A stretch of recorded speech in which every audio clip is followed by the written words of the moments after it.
Thank you guys so much for tuning in to another episode of Authors to Know and Their Books to Read. I'm so excited that you guys have decided to tune into the show today. We have a great author on the show today, and her name is Marsha Haygood, and she has written the book called The Little Black Book of Success: Laws of Leadership for Black Women. Marsha, thank you so much for being on the show. Thank you so much for inviting me. I'm glad to be here. Excited. I'm excited also because I just know that I have a lot of entrepreneurs that watch my shows, and I really feel like this will be a great resource for them. You all make sure that you continuously visit the description box because that has all of Marsha's contact information as well as where you can purchase her book on her website and Amazon. And I've just taken all the work out of it because I've provided those links in the description box as well. So Marsha, if you could just go ahead and tell the viewers just a little bit about yourself. Well, thank you, first of all, for inviting me to be on your show. I've been listening to quite a few of your interviews, and I'm excited to now be answering some of your important questions. They are important. My co-authors and I, Elaine Merrill Brown and Rhonda Joy McLean and I, actually wrote this book. It was published almost 10 years ago. Oh, wow. We started writing the book based on us going to a girls' night out. And at the girls' night out dinners, we would talk about almost anything, all the things we had seen in the corporate arena. And at the end of every dinner, we would say, we could write a book about that. Right. And we decided, why don't we do just that? And the Little Black Book of Success, Laws of Leadership for Black Women was one that after research, we saw that there were no books out there at the time that talked about Black women and leadership, even in the same sentence. Mm-hmm. And we had experienced so many things that we had gone through in the corporate arena, and so many avoidable mistakes that we had made and we saw other people make. And so we decided to write about those. And so we have 40 laws of leadership. We could put 40 more in there, but the 40 laws of leadership that we thought were vitally important at the time. Excellent, excellent. So now I see that we have a couple people watching. I just want to give Kiwana a shout out. Thank you, Kiwana, for tuning into the show. Kiwana, make sure you go ahead and share this video now. And if you are watching in the virtual world, make sure you say hello to us so I can shout you out. So Marsha, I know that you said that you all published this book about 10 years ago. Do you feel that the laws are still relevant for us today? Absolutely. Absolutely. I mean, keep in mind that we first started out writing about things that we had experienced then, but I'm sure that our forefathers could tell us that they had experienced them as well. Unfortunately, so many of those still exist, but so many are reminders that are accomplishments that we do too. We start off the book saying, always consider yourself a VIP. And we do that because so often we had been told to put our heads down and work hard and you would be recognized. And we know now that that's not necessarily true, but we also have to remember our accomplishments, to take some time to celebrate some of the things that we do well, but often when we do them well, we take them for granted. So we say, always consider yourself a VIP is how we start the book. And we remind people to document some of those accomplishments and document some of the things that have gone on in your career and in your life so that you can go back and reflect on them. You should learn from them. I think you learn from both the positive and the negative. You learn from the positive so that you'll continue to repeat it, but you learn from the negative so that you'll know how to handle it the next time. So we talk about all of those things as well. So I know that you said that many times we've heard that just keep your head down and just work hard and you'll succeed. Yeah. And you mentioned that you didn't feel that that was true. No. Um, you killing us, Marsha. You're ending up a lot of our hopes and dreams. So I just want you to pick your head up, honey. I want you to pick your head up and look around. When you put your head down all the time, it doesn't mean you're not going to work hard. You are going to work hard. But when you have your head down, you miss opportunities. You need to be part of the game. One of my favorite chapters in the book is know that there is a game and accept that you must play. Understand that when you go into the corporate arena and in life in general, that you're going to have to know the rules of the game before you can break them. And you'll hear me probably on this during this interview, and anytime people hear me speak, there are a couple of things that I think are so vitally important. You have to take the stairs to get to the top. There's no jump. There's no elevator. You have to take the stairs. So that means you do work hard.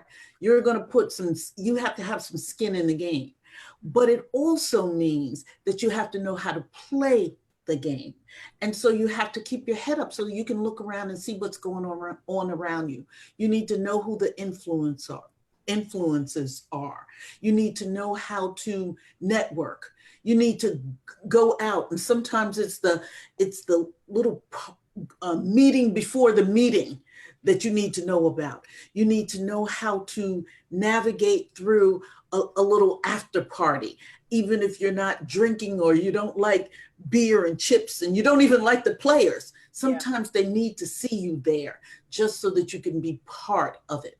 And it's unfortunate that we have to make other people feel comfortable, but we want to get something out of it. And in order to get things out of it, you have to know how to play the game. So definitely, you can't keep your head down all the time. Definitely. So do you feel that we can no longer keep our head down because we are Black women, or do you feel that that's just across the board, that you have to really know how to play that game? Well, I think it's across the board, but I think we have a disadvantage, and so that we have to do it more. We have to be more strategic than emotional. And strategy is so vitally important in what we do. So we have to learn what's worked for us and what hasn't worked for us. And we have to get around that. We can't just complain about it. We have to do something about it. So lifting your head up, seeing what's going on and seeing how to play the game is something that we have to do. And oftentimes other people have to do it, but not to the same extent that we have to. Mm-hmm. So can you continue to walk us through your book? Sure. I mentioned that the first chapter is always consider yourself a VIP. And that means just helping to build up your confidence. What inspires you? Who inspires you? What are some of the things that you've done or your strengths that you take for granted? The second chapter is always to attain victory. You need to stay positive. So, I've heard a lot, and we've all done this, they did me wrong because, and I say, so what have you learned from that? So how do you stay positive, even in situations that are not totally meant for us, or so they say? Mm-hmm. Or, we have to learn how to get around negative and not let people or situations steal our joy.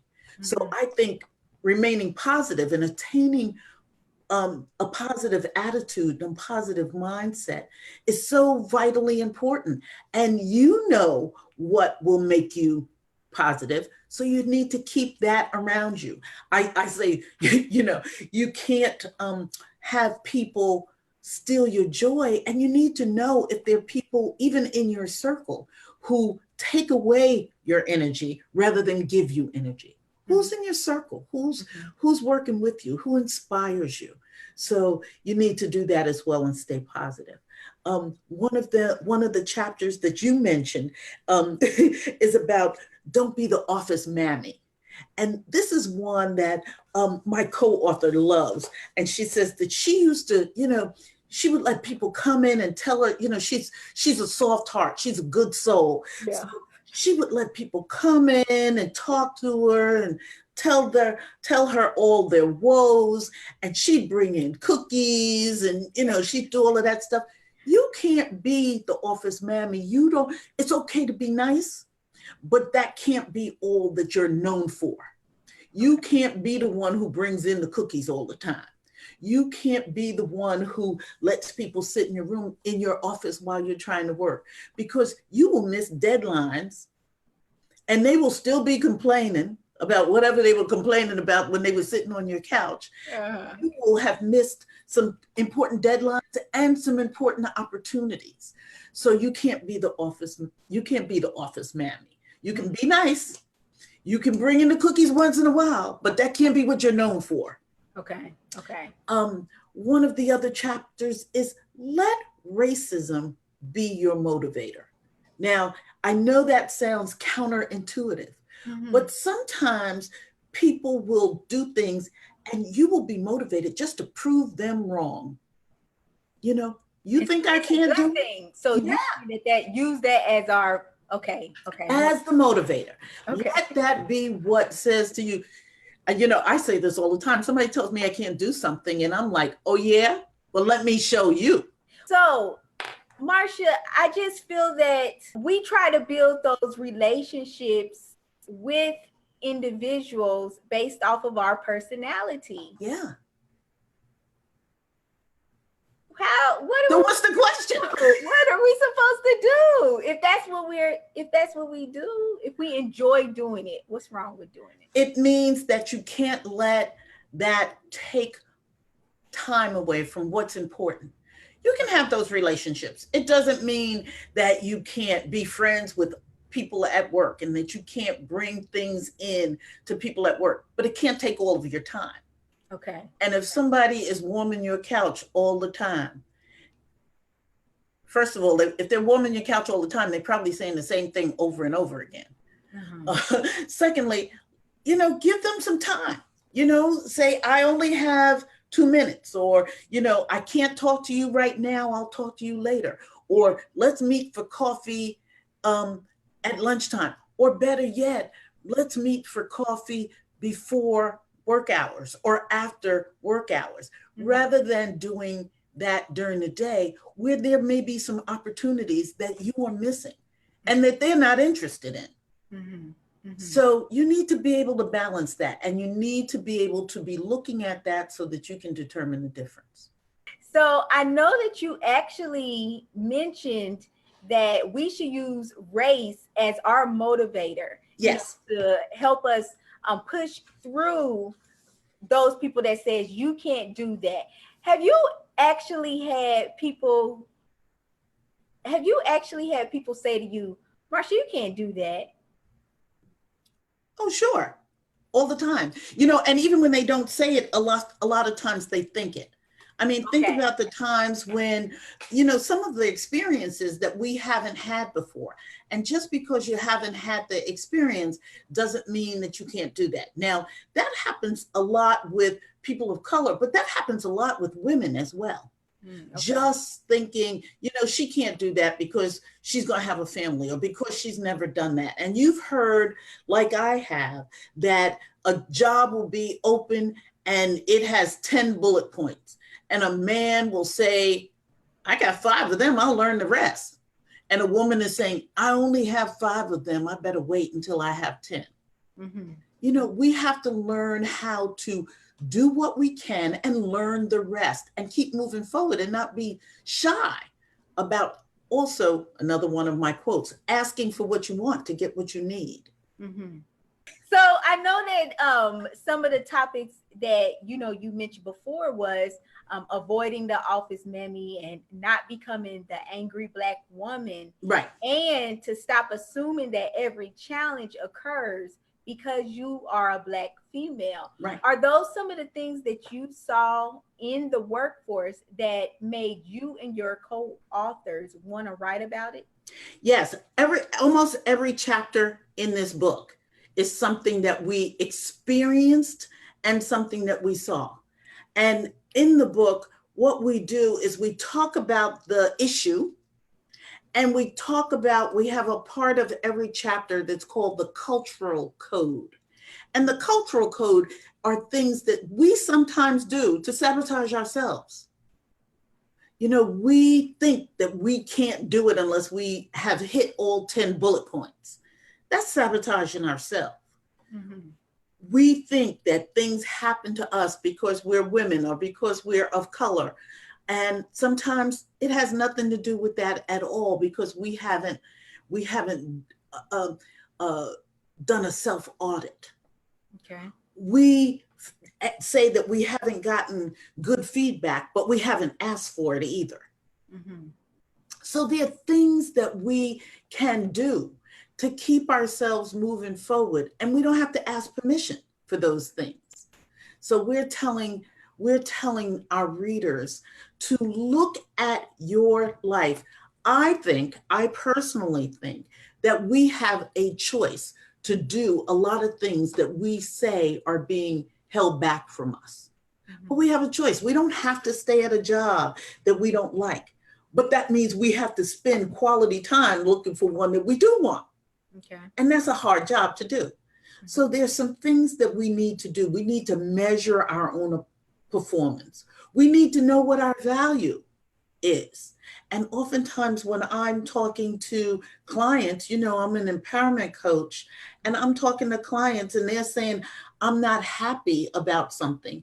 And I'll ask them, well, what does success look like for you? Mm-hmm. And they're stumped. They don't think about that. So I say, think it through, and then take some steps, some measurable steps to move forward with whatever it is that you're trying to do. But you have to have skin in the game. You have to do that. So when we started writing the book, we started talking about those things. You know, we have a chapter, use your duality as a strength, because we know more about other people and their culture than they know about ours. Okay. So instead of complaining about it, use it to your advantage. Let it be a strategy. Mm-hmm. So it's those type of things that we talk about. Paying attention, listening. One of the chapters is listen up, understanding what is said versus what is meant. What is said instead of what is meant. I think what I have experienced in the workforce is, if I see someone treat me a certain way, I'm gonna be honest, I do automatically go to, they talking to me like that because I'm Black. Yeah. You know, but if I see that you can talk to somebody else with respect, then that lets me know that you know how to turn it on and off. So right. Then I question why aren't you talking to me with respect? And I say to you, how do you question that? Well, I say it in my head. I say, well, how come they, talk to them in a respectable manner? And I might have a private conversation to say, you may not have meant to do that, but let me tell you what I saw or what I heard or how I felt when you said that. And did you mean to do it that way? And sometimes just calling people on it, not in an angry way, because you know they already thinking you're an angry Black woman anyway. Yeah. So not doing it in an angry way, but in a way that you're saying, I'm curious. Help me understand. Okay. Might change a focus. Okay, this is good. So my problem is, because I'm still upset in that moment, sometimes I need to take time and address it the next day. Exactly. We have a section in here where we say, make it a 24-hour rule. Follow the 24-hour rule. Don't do it when you're upset. Okay. Do it 24 hours later. And sometimes it means saying, you know what? You said that, but I want to think about that a little bit. Can we talk tomorrow? And I say, sometimes you want to bang out that email or that text message. Don't put a name in there. You can write it, but don't have a name in the address bar. Look at it and think about it and do all of those things. Take 24 hours. You can. How do you get people to become um, comfortable with letting people see that something has affected them or that they don't appreciate something? Because I don't want to be considered as in the workforce as, oh, she always takes stuff so serious. Mm-hmm. Well, I think that sometimes when you that comes with time and it comes with practice. I don't want to make it seem as if it's not it's so easy to do. But everything is not urgent. Okay. Everything is not urgent and everything isn't as big as we make it. And if we've been holding things in for a long time, you know, 12 little things makes one big thing. Mm-hmm. But if you say, you know what, you've done that several times. That's good. I like that. Yeah, because it's that this to me when a person, because I try to look at the person's character, and if I feel that they've done something to me that I didn't appreciate, Yeah. but that's not in their character, then I know they didn't mean it. But if they're constantly doing that, then I look at it as, oh, that's them. That's right. And sometimes it's their problem and you can just avoid it. You know, when people show you who they are, believe them. So you can still have a conversation and remind them that they've done something. But you also want to think about, did I play any part in that? And most people, most of the time when you're angry, you don't want to accept any responsibility. You say it's all them. Mm-hmm. That part of that 24 hours is looking at the whole picture. What part did I play in this?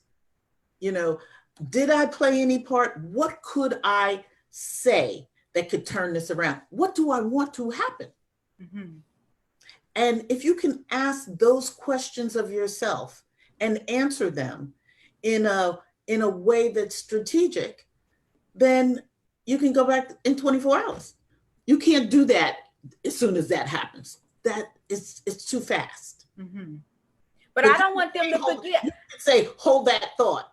You know, hold that thought. I want to talk about that tomorrow because it's not sitting right with me now, but I want to think about it. Yeah. I think my problem is stuff happens so fast. And Yeah. then like I have to have it replayed in my mind. And be like, I don't think I appreciate that too much. Right. And I also say that you document those things too. You put it down because if it happened to you once, it probably will happen again. And you want to be able to look back and say, I handled it this way. It was the reason that we wrote a companion workbook to the Little Black Book, Mm-hmm. because the companion workbook gives you the opportunity to go over some issues that have happened. We talk about it, follows the same format as the Little Black Book. Mm-hmm. And we ask, has this ever happened to you? And if so, how did you handle it? Looking back on it now, would you have handled it the same way? What would you have done differently? So it Yeah. almost forces you to think about those issues, both good and bad, by the way, both Yeah. positive and negative. So Yeah. you can't eliminate the positive from your growth, Mm-hmm. but you can't eliminate the negative from your growth either. Okay. Okay. And I just want to shout out Angelette King. She says, good evening. Hello, Angelette. That's a Ah, beautiful name. And Stacy says she's buying this book because it's truth. So if anybody else is interested in purchasing the Little Black Book of Success, make sure you go to the description box because right there it says purchase Marsha's book at, and then I have her website link as well as the Amazon link and the workbook link under there. So make sure that you get the companion workbook as well as the book, because I think it is so beneficial when authors give us something that we can begin to write out. because it does help us to process um, just what we read. And it really does help you not to just rush through what you're reading. Absolutely. And one of the things that I have been doing lately is I've been going out to organizations and to groups and talking to them, because girlfriends get together and they talk about an issue that they're having or several issues that they're having. And I have been going out to those organizations and sort of facilitating conversations and helping you sort of push through that process, because we're going to continue having issues in the workplace and in life. Now, understand that I say, we talk about the little black book of success, laws of leadership. But remember, the first person that you lead is yourself. Mm-hmm. So it doesn't matter what your title is. If you are doing things that sabotage your own success, Mm-hmm. then you can't blame it on anyone else. You might want to, but the truth of the matter is you need to evaluate that and see what part you play in that as well. Definitely, definitely. Now, this is going to be my last question about this, but this is something that I've always just had a problem with in the workforce. What if their actions do not change after you have spoken to this person about something? What do you recommend our viewers do? Well, there's a couple of things, and there are going to be some people. First of all, it depends on who it is. Do you have to work with them? Is it your boss? Is it your peer? Is it something that you can make a complaint out to someone else or have someone else evaluate the process? Mm-hmm. Understand that it may be the wrong culture. It may be someplace that is never going to let you grow the way you need to grow, and that you may need to look for something else. But I don't say just jump ship first. It's good. They sort of look at the whole process. And I also say, especially in this day and age, that you have to look at why you're there in the first place. What do you mean by that part? I mean that sometimes you're at an organization not because you plan to be there 100 years. Okay. But they're going to give you it's going to give you the skill you need. It's going to give you the contact with people that you need. And I dare say the money, but I think money is only the motivator on payday. You have 9 other days that you have to go there. Uh-huh. It's not motivating you on Tuesday when it's on the odd week and on the bi-weekly time frame. You're not motivated. So you need to look at what you offer and get good at what you do, so that you can go to a place or be at a place that will value you and need what you have to offer. And I cannot tell you how many times I see people who don't know what they offer. Yeah. They don't know their value, or they don't offer anything. They just got a job. And you have to realize that it's a two-way street. Yeah. Now, Tierra Mack, I was laughing at her because she said, just leave. She said, yeah, well, and sometimes you do, but who do you hurt when you leave a job and you don't have one and you need the money and you're trying to find another job and you got nobody to give you a reference? Who have you hurt? Your peer who was sitting next to you? You haven't hurt them. Right. That's when I say, before you just jump up and leave, that's when you put strategy over emotion. And we have to learn that. Strategy over emotion. And sometimes that means that you could go to that job all day, be making the money and having the contacts and learning the skill that you want to learn so that you can do a side hustle.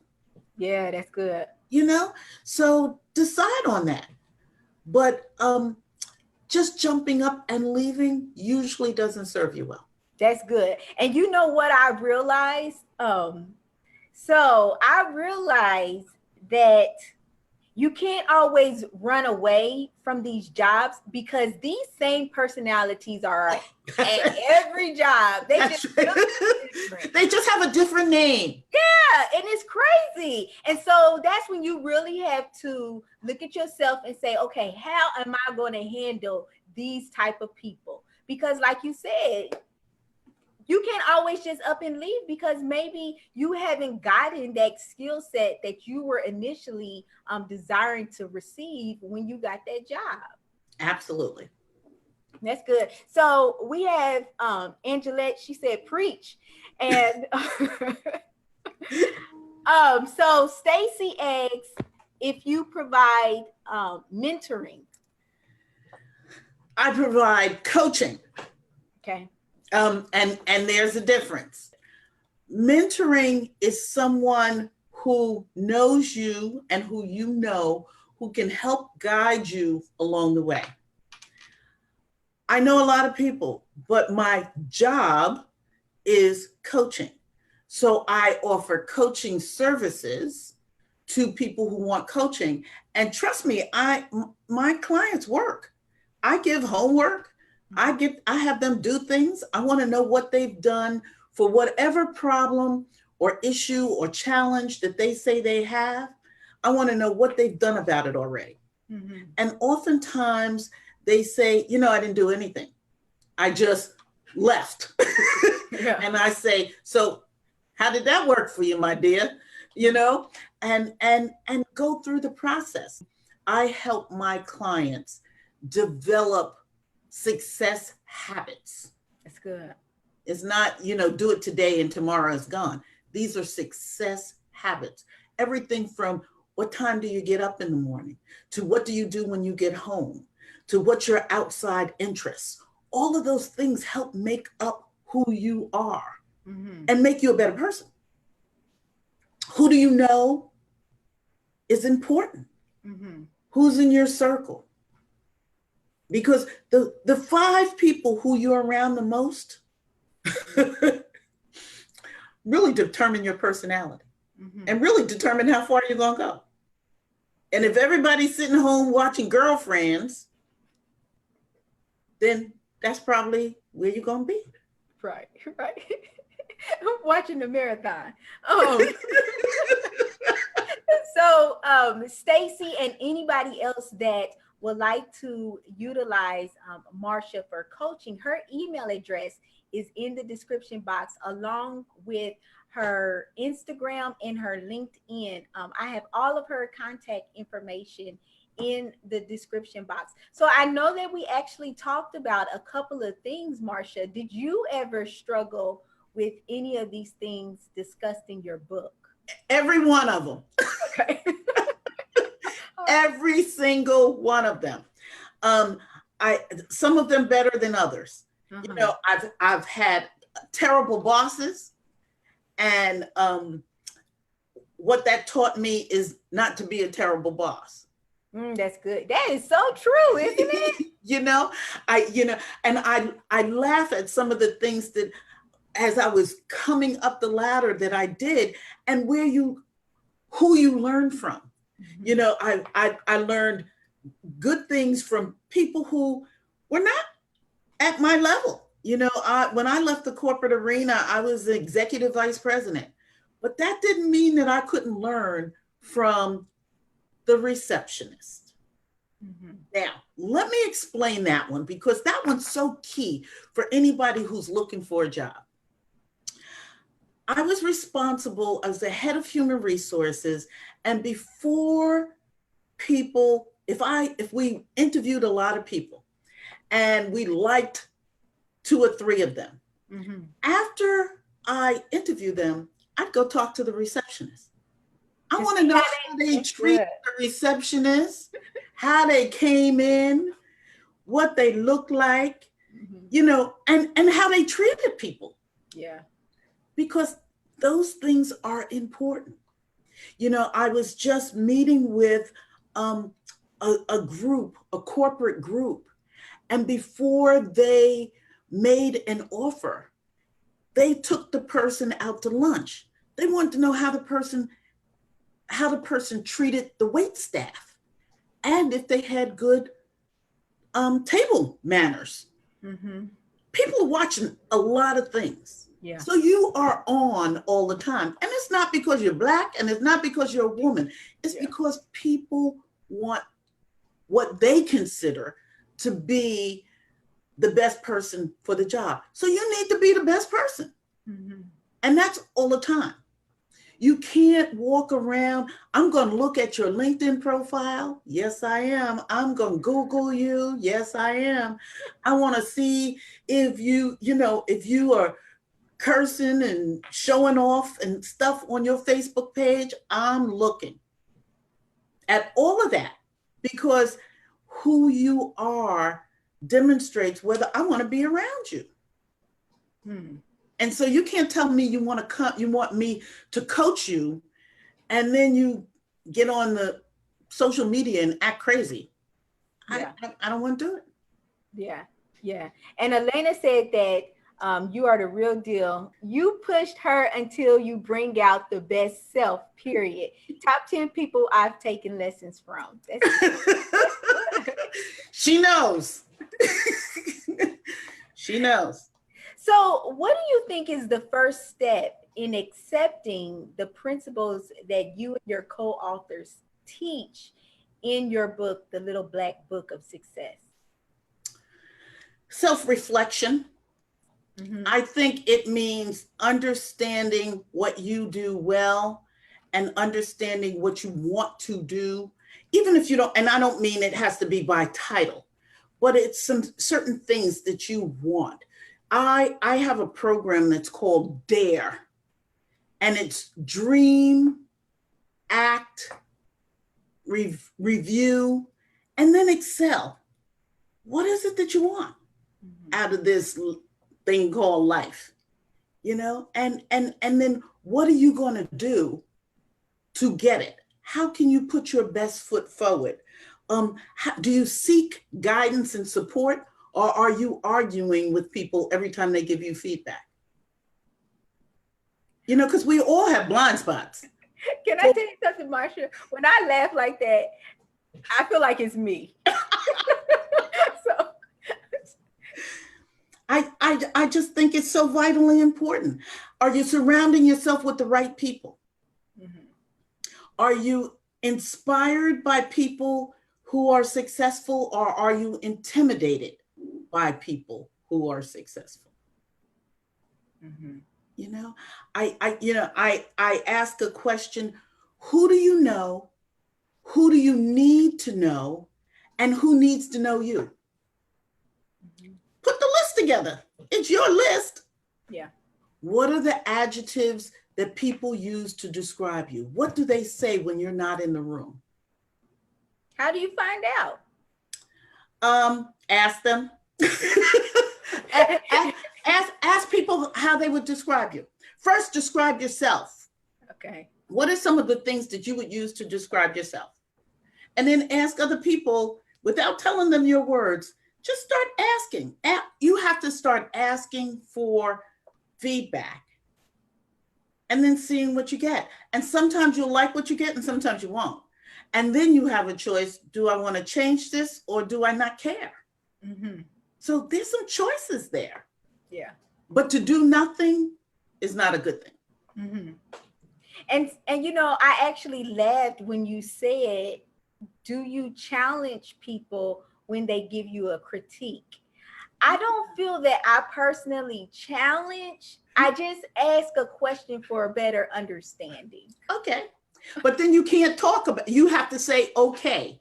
You can't, okay. If they say something about you, Martinique, and you say, I don't agree. You say, that's interesting. I'd like to think about that. Maybe I'll come back and talk to you more about that at a later time. Mm-hmm. Not when they're giving you feedback, because if you argue about the feedback, you won't get feedback anymore, or you won't get honest feedback anymore. So it's all you can say after you get the feedback is, thank you. Mm-hmm. I want to think about that some more. Yeah. And I think what we have a tendency to do is when somebody gives us that honest feedback, we begin to possibly look at them differently or treat them differently Oh, absolutely. because of maybe the area that we as individuals need to work on. Hmm. So it's very, it's kind of crazy the way that we know. I think that we honestly know the things that we need to change within ourselves sometimes, but I think that we chop it up as, oh, that's just me. Sometimes yes, and sometimes you really do have a blind spot. Uh-huh. And when you have a blind spot, you want to know it so it won't be a blind spot always. When one person says it, it might be, just them. When 25 people say it, That's good. guess what? Mm-hmm. Mm-hmm.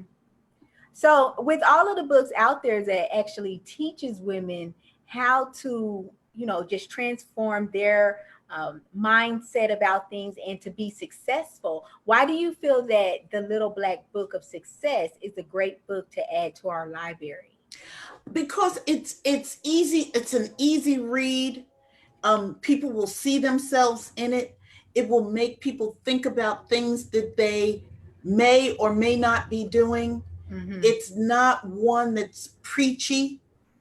It's one that's helpful that you can look at and you can learn lessons from it no matter what level you're at. Um, we have chapters that are closer to the end of the book that, besides surrounding yourself with the right people, it's step out of your comfort zone. Mm-hmm. What do you do? And I ask the people on this session, think about something that you've done over the last month, the last quarter, the first 6 months of the year that really challenged you, Mm-hmm. that you said, I'm going to stretch. Because sometimes we get in a rut and change is upon us, and it's the kick in the butt we need to get out of that rut. Mm-hmm. But we don't do it unless we're forced to. Yeah. We have to be the CEO of our own life all the time. Mm-hmm. And oftentimes we use I'm going to say excuse that we're too busy. But you're never too busy to do the things you want to do. Never. Mm-hmm. I don't care what it is. If you really, really want to do it, you'll find a way. Yeah. And when you really don't want to do it, you'll find an excuse. Yeah. That's so true though, because I think about if somebody was to offer you $1 million at the end of 6 months to do such and such, Right. you're gonna find a way. You're gonna do it. Yeah. Yeah, absolutely. And there's a couple of things that are in the book that we all have experienced. Like one, it says, not everybody has to be your BFF. Mm-hmm. Everybody don't have to be your girlfriend. Mm-hmm. Your best friend. They don't have to be. That doesn't mean you can't work with them or you can't be around them, because sometimes they have something to teach you. Yeah. And you don't have to like everything about them, but sometimes you want to learn from those people. Mm-hmm. Change is inevitable, so be prepared. Is another chapter. I laugh at this one because I cannot tell you how many people get laid off from their job and they act like it just happened. It was a surprise. Well, if they had been paying attention, they knew it was coming. Mm-hmm. They knew downsizing was happening. Companies don't come in the morning and say, okay, let's lay everybody off. It doesn't happen that way. So you need to be prepared. You need to, I say to everyone should have their resume updated. You should do that on a regular basis. It should be part of your success routine. Mm-hmm. It should be part of your success routine to know your best time of the day, when you're most productive. And when you're most productive, you shouldn't give that to things that are unimportant. That's good. That's so good. I never thought of it that way. Yeah, it happened. And people laugh because under normal circumstances, I tell people, unless I'm out and about, my cell phone gets cut off between 8 and 8:30 at night. And they're like, that's so early. Don't you want to read your text and all this stuff? I said, no. Yeah. If I'm out and about, I'll keep it on. But if I'm home, I turn it off. And if it's an emergency, someone will call my landline. And if it's not an emergency, it'll wait until tomorrow. Yeah. I'm up very early in the morning. I get up crack of dawn. Like what's early for you? Usually about 5:30 or 6. I'm still rolling over. I know. But you know what? There's 2 things that I like to do. I like to do, and I learn these success strategies. First of all, that's my best time of the day. I got big ideas. So I don't turn on my computer. I write. That's when I write. Okay. So I'm writing things for my journal, things for the blog, things I want to do, dreams, dream big. That's early in the morning. I also find that exercise for me gets my brain moving. Mm-hmm. So I like to get up and do that in the morning. And then all that other stuff, by the time everybody else is getting up, then I can look at the emails. Then I can do all of those kind of things. Yeah. Because I've already started my day. When you get up in the morning and you turn on your phone or your emails, you are then reacting to other people's issues. Yeah. When you get up in the morning and don't turn it on, then you can react to your own. Mm-hmm. It's just one of my success strategies. And I look at how other people who have been successful, far more successful than me, some of the things that they talk about in terms of their success routines. And I just read one recently that I said, this is so good. And I haven't done it yet, but I'm going to. Uh-huh. And it's Warren Buffett. Okay.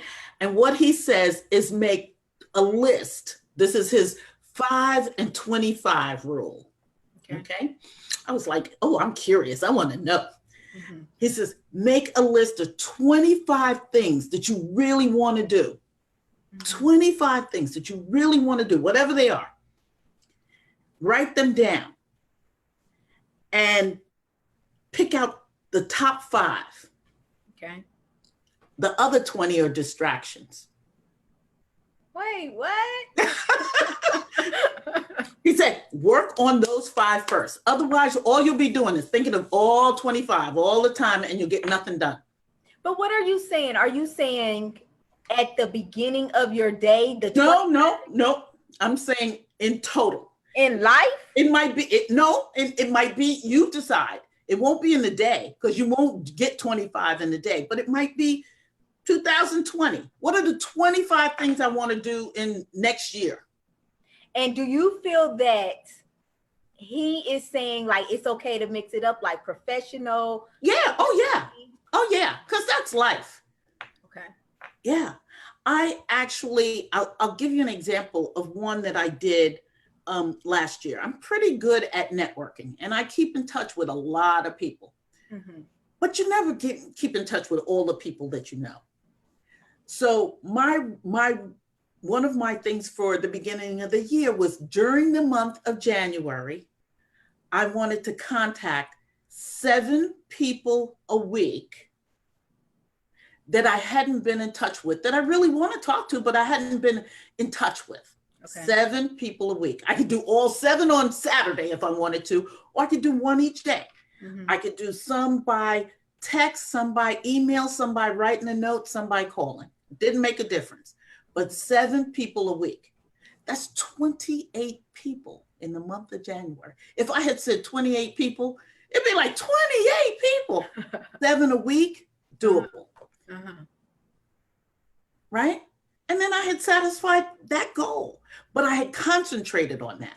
Otherwise, you know how often you say, oh, I was thinking about you. Yeah. I was going to call you. Mm-hmm. I say, well, why didn't you? It was like, I got busy. Yeah. Just do it. Yeah. So what is your ultimate goal that you want readers to take away from reading your book? That's a two-pronged question. From reading the book, I want people to think about what success means to them and how any one of these 40 laws can be of help to them. Any of these laws can be of help to them because they're all doable. Mm-hmm. What's important to you now may be very different from what's important to you 5 years from now, but it still is doable. And oftentimes they're not new ideas, they're good reminders. Okay. So that's what I'd like people to get from the book. What I'd like people to get from me personally, and we'll talk about that when we meet again on the business side, on the business spotlight. Mm-hmm. But what I want people to get from me is I'd like people to know and to practice and to work towards being both successful and happy. And people tend to say, I'm going to be successful now and then I'll be happy later on. I'll do that when my kids go to college. I'll do that when I have grandkids. I'll do that after I get married.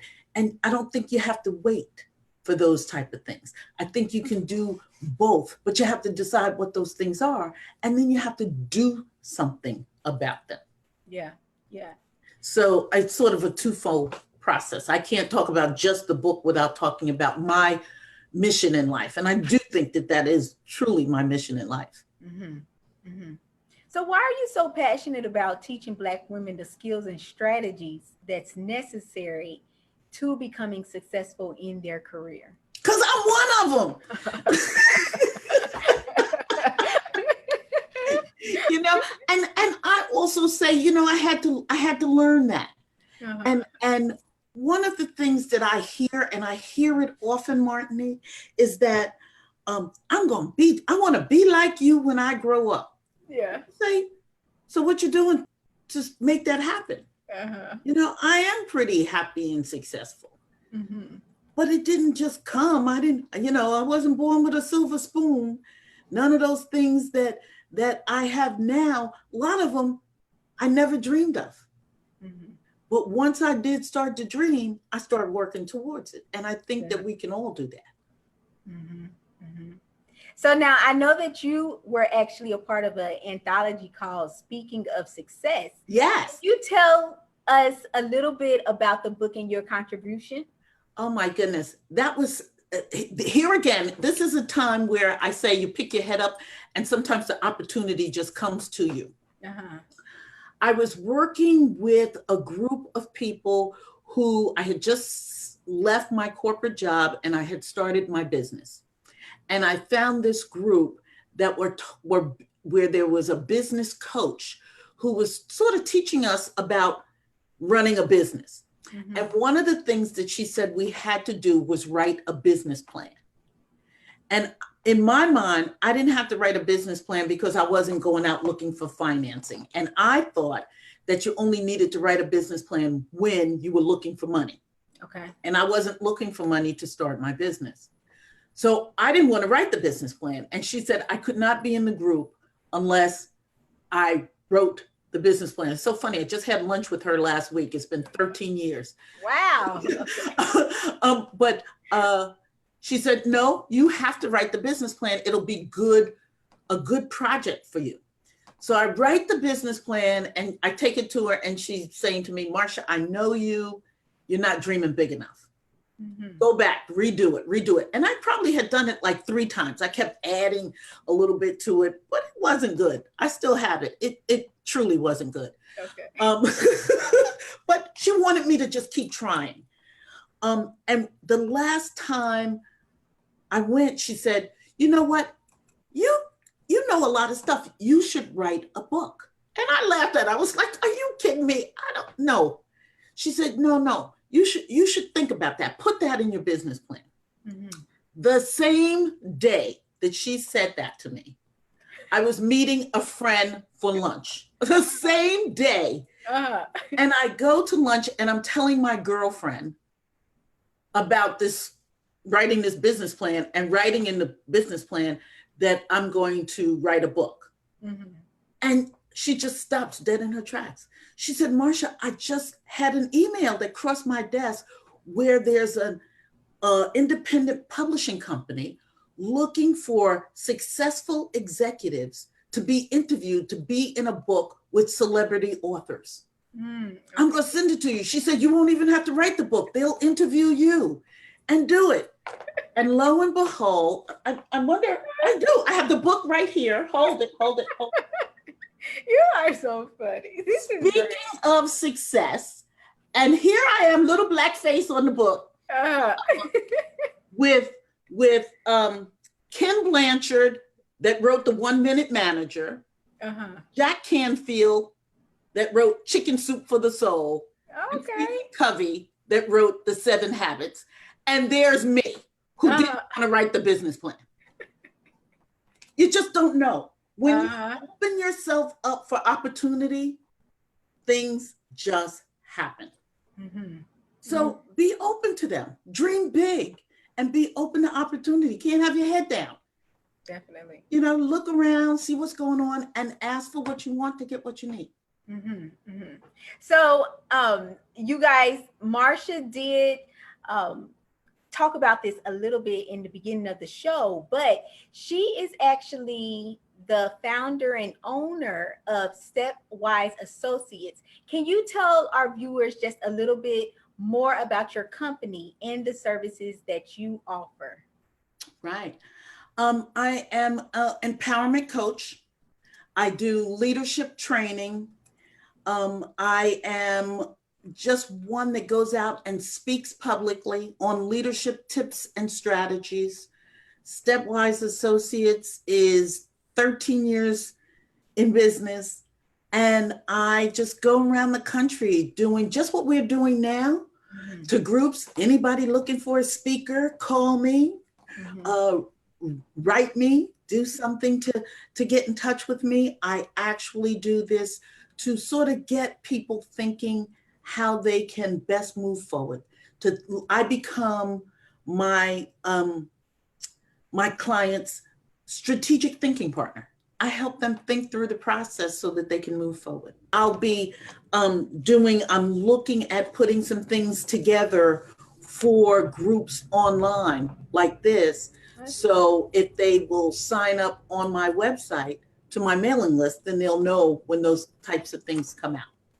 Definitely. And that's good that you mentioned that, because all of Marsha's contact information is in the description box. Her website is there, along with her Facebook page is there, her Instagram, LinkedIn.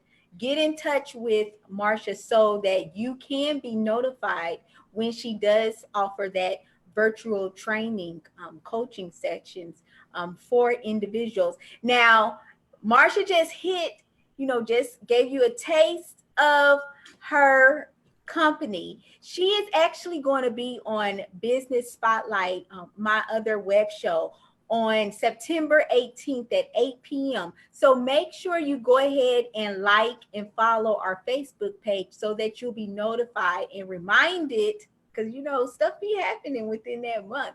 So you'll be reminded of her being on the show. Marsha, I just thank you so much for being on the show. Well, thank you so much. This was fun.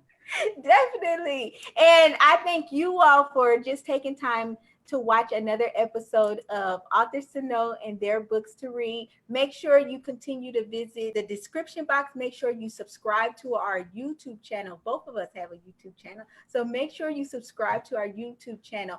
All of that information is in the description box, and continue to share this episode as well. I hope that you guys have a great night, and we will talk to you all later. Bye.